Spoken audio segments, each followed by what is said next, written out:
Hello friends, welcome back to V S vlogs. तर कसे आहात सर्वजण? होप सो सगळे मजेत असाल. तर आज आपण पाहणार आहोत झणझणीत आणि गावरान वांग्याची भाजी. तर चला मग चालू करूयात.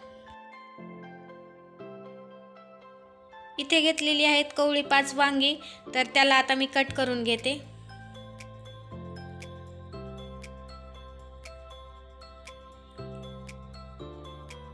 तर कट करून झाल्यानंतर आपण याला पाण्यात ठेवणार आहोत, कारण ते काळे पडणार नाहीत म्हणून. वांगी कट करून झालेली आहेत सर्व. आता आपण ग्रेव्हीची तयारी करूया.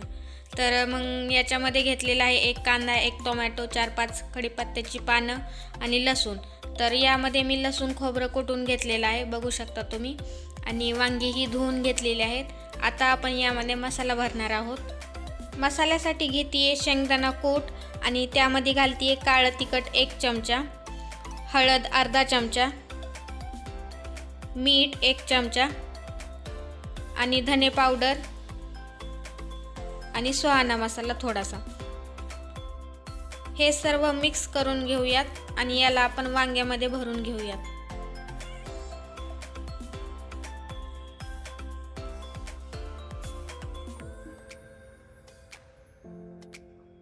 वांग्यात मसाला भरून झालेला आहे. आता आपण तेलात टाकायचा मसाला पाहूयात.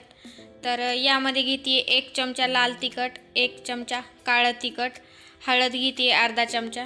हळद संपली होती म्हणून मी पूर्णच टाकून घेतली आहे. आणि सुहाना मसाला थोडासा, धने पावडर पण थोडंसं घेते आणि त्यानंतर घेते हा शाही गरम मसाला. तर हा पण थोडासा घालूया. त्यानंतर कढई गरम करायला ठेवली, त्यामध्ये 2 चमचे तेल घातलंय आणि आता घालणार आहे जिरं मोहरी.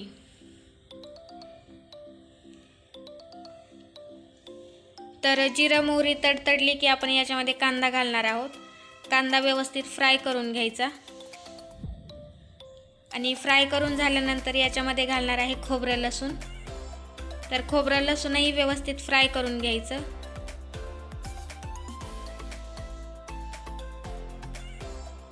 फ्राय करून झाल्यानंतर याच्यात घालते मी कढीपत्त्याची पाने.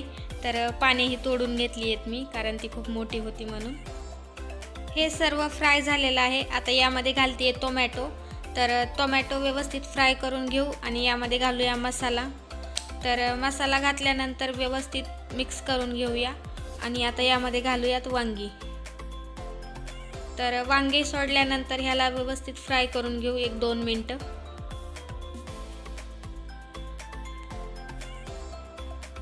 तर वांगी फ्राय झाल्यानंतर आता मी यामध्ये घालणार आहे गरम पाणी. तर गरम पाण्यामुळे तुम्हाला माहिती आहे की भाजीला चव व्यवस्थित राहते म्हणजे एकदम छान लागते. तर पाणी वगैरे मिक्स केलंय. आता घालते मीठ. तर आता आपण याला एक उकळी येऊन देऊया आणि त्यानंतर आपण घालूया थोडासा शेंगदाणा कूट.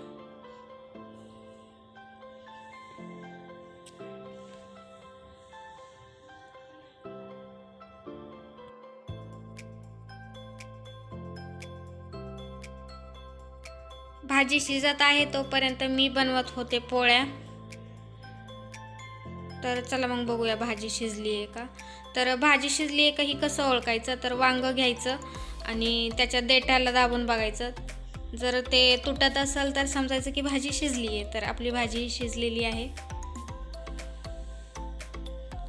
तर व्हिडिओ कसा वाटला हे नक्की कमेंटमध्ये सांगा. थँक्यू.